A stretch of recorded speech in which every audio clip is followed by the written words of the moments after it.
ఆఫీసులో దొర, వీధిలో దొంగ. ఇదేంటి అనుకుంటున్నారా?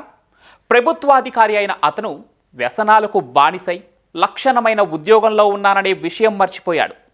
ఉన్నట్లుండి అత్యాశకు పోయి అప్పుల పాలయ్యాడు. చేసిన అప్పులను తీర్చే మార్గం లేక సతమతమయ్యాడు.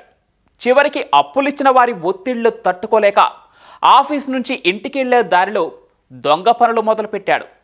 చేసిన తప్పులు దాగవు కదా, పోలీసులు పట్టుకొచ్చి రిమాండ్కు తరలించారు.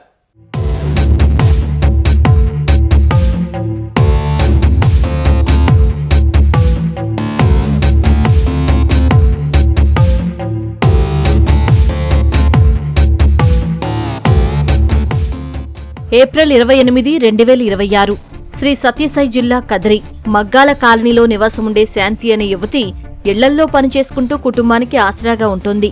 పని పూర్తి చేసుకుని నడిచి వెళుతున్న శాంతిని ఓ గుర్తు తెలియని వ్యక్తి వెంబడించాడు. ఓ నిర్మానుష్య ప్రదేశానికి వెళ్లిన ఆమెను బెదిరించి మెడలోని బంగారు గొలుసు లాక్కుని పరారయ్యాడు.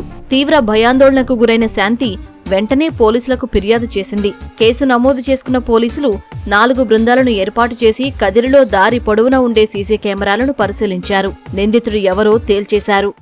28/4/2026 తేదీ రాత్రి 7:30 నుంచి 7:45 గంటల ప్రాంతంలో మగ్గాల క్వార్టర్స్లో శాంతి అనే ఆమె వేరే వాళ్ళ ఇళ్లలో పని చేసుకుని ఇంటికి వెళ్తుండగా ఒక అపరిచిత వ్యక్తి అక్కడ స్కూటీ నిలబెట్టుకొని ఆమెను ఫాలో అయ్యి ఎవరు లేని నిర్మానుష్య ప్రదేశంలో ఆమె కత్తి చూపించి ఆమె మెడలో నుంచి బంగారు గొలుసు లాక్కొని పోవడం జరిగింది.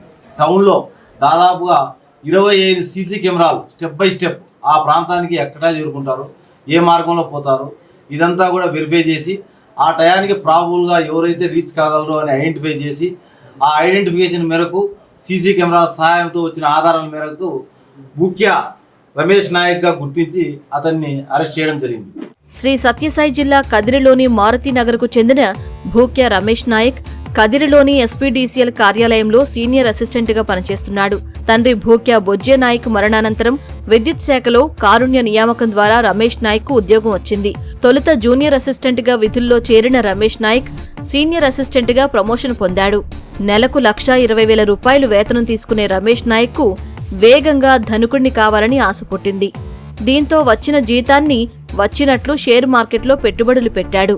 యుద్ధం కారణంగా మార్కెట్లో హెచ్చుతగ్గులతో రమేష్ నాయక్ తీవ్రంగా నష్టపోయాడు. షేర్లతో నష్టపోయానని వదిలేయకుండా అప్పులు చేసి మరీ పెట్టుబడులు పెట్టాడు.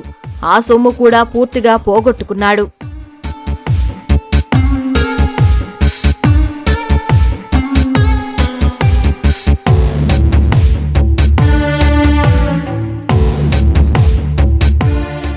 రమేష్ నాయక్ పై క్రమంగా అప్పులిచ్చిన వారి ఒత్తిళ్లు పెరిగాయి. మెల్లగా మద్యానికి అలవాటు పడ్డాడు.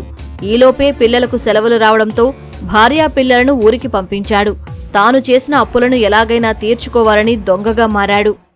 షేర్ మార్కెట్లో సుమారుగా ₹1,50,00,000 దాకా నష్టం వచ్చినందున ఆ నష్టాన్ని పూడ్చుకునే మార్గం లేక అదేవిధంగా బయట వ్యక్తులతో అప్పులు చేశారు.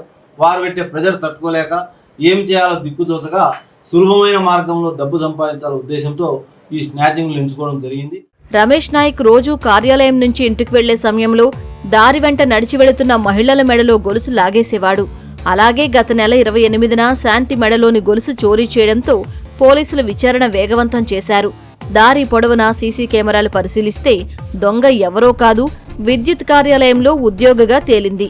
అతను ప్రభుత్వ ఉద్యోగం చేస్తున్నాడు. ఏపీఎస్పీడీసీఎల్ ఎలక్ట్రిసిటీ డిపార్ట్మెంట్లో సీనియర్ అసిస్టెంట్గా పనిచేస్తూ సుమారు ₹1,00,000 పైబడి జీతం వస్తుంది.